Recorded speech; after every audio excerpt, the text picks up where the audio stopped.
Okay, so today we're going to be doing an ankle evaluation.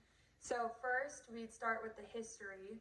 So I would ask my person right here questions about like how it happened, when the injury happened, when it happened, and then like what their pain level is 1 through 10. But obviously we don't have an injury right now, so I'm not going to be asking any of those questions today. So we're going to get right into observation.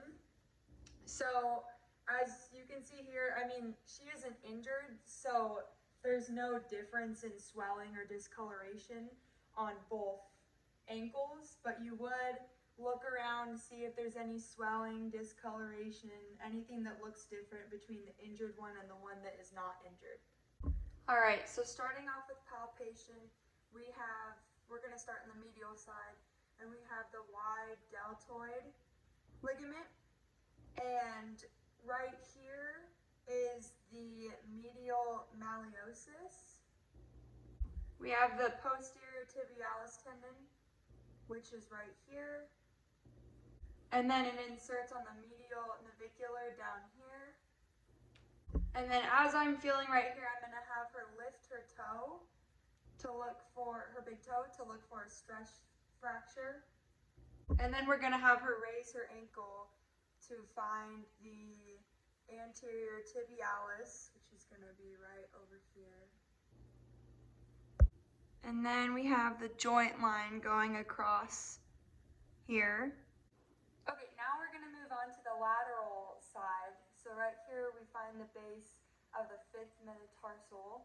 And then right above that is the cuboid. And we have some ligaments over here. So we have the anterior talofibular ligament right here, and then we have the calcaneus talofibular ligament right here. And then lastly, we have the posterior talofibular ligament right here on the end of it. Then we have some of the tendons that come down here and connect to the fifth metatarsal. Okay, so now on to range of motion. So I'm gonna have my patient do 4 different motions. So we're going to start with plantar flexion. She's going to move her toes down. Then we're going to go to dorsiflexion. She's going to lift them up. Then we're going to go to eversion. And so you want to just, yeah. And then inversion, which is the other way. All right, next we're just going to have her raise her toes and then flex them. Awesome.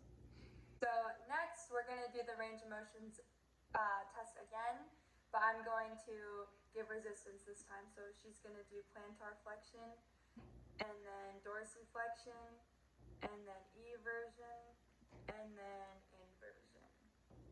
Okay. So I'm going to combine strength and special tests, and I'm going to be doing a series of tests to figure out what's the problem. Okay, so first we're going to be performing the anterior drawer test. Next we have the inversion stress test.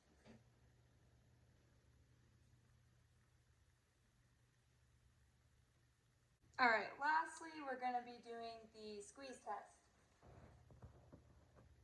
We're going to be squeezing the tibia and fibula together.